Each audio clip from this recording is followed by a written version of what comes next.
दुर्गा स्तुति स्तोत्रम के अर्थ। वेदों ने कहा, दुर्गे आप संपूर्ण जगत पर कृपा कीजिए। पर में आपने ही अपने गुणों के द्वारा स्वेच्छानुसार सृष्टि आदि तीनों कार्यों के निमित्त ब्रह्मा आदि तीनों देवों की रचना की है। इसलिए इस जगत में आपको रचने वाला कोई भी नहीं है। माता, आपके दुर्गम गुणों का वर्णन करने में इस लोक में भला कौन समर्थ हो सकता है। भगवान विष्णु आपकी आराधना के प्रभाव से ही दुर्जय दैत्यों को युद्ध स्थल में मारकर तीनों लोकों की रक्षा करते हैं। भगवान शिव ने भी अपने हृदय पर आपका चरण धारण कर तीनों लोकों का विनाश करने वाले कालकूट विष का पान कर लिया था। तीनों लोकों की रक्षा करने वाली अंबिके, हम आपके चरित्रों का वर्णन कैसे कर सकते हैं, जो अपने गुणों से माया के द्वारा इस लोक में साकार परम पुरुष के देह स्वरूप को धारण करती हैं और जो पराशक्ति ज्ञान तथा क्रिया शक्ति के रूप में प्रतिष्ठित हैं।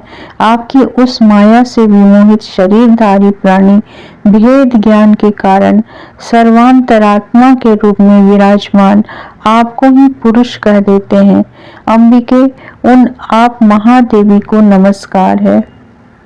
स्त्री पुरुष रूप प्रमुख उपाधि समूहों से रहित जो पर ब्रह्म है, उसमें जगत की सृष्टि के निमित्त सर्वप्रथम सृजन की जो इच्छा हुई वह स्वयं आपकी ही शक्ति से हुई और वह पराशक्ति भी स्त्री पुरुष दो मूर्तियों में आपकी शक्ति से ही विभक्त हुई। इस कारण वह पर ब्रह्म भी मायामय शक्ति स्वरूप ही है। जिस प्रकार जल से उत्पन्न ओले आदि को देखकर मान्य जनों को यह जल ही है ऐसा ध्रुव निश्चय होता है, उसी प्रकार ब्रह्म से ही उत्पन्न इस समस्त जगत को देखकर यह शक्यात्मक ब्रह्म ही है ऐसा मन में विचार होता है और पुनः परात्पर पर ब्रह्म में जो पुरुष बुद्धि है वह भी शक्ति स्वरूप ही है ऐसा निश्चित होता है। जगदम्बिके, देहधारियों के शरीर में स्थित षट चक्रों में ब्रह्मादि जो 6 विभूतियां सुशोभित होती हैं, वे प्रलयांत में आपके आश्रय से ही परमेश पद को प्राप्त होती हैं।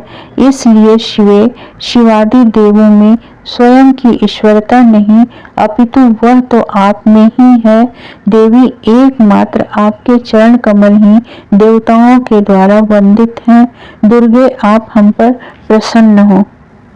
इस प्रकार श्री महाभागवत महापुराण के अंतर्गत वेदों द्वारा की गई दुर्गा स्तुति संपूर्ण हुई।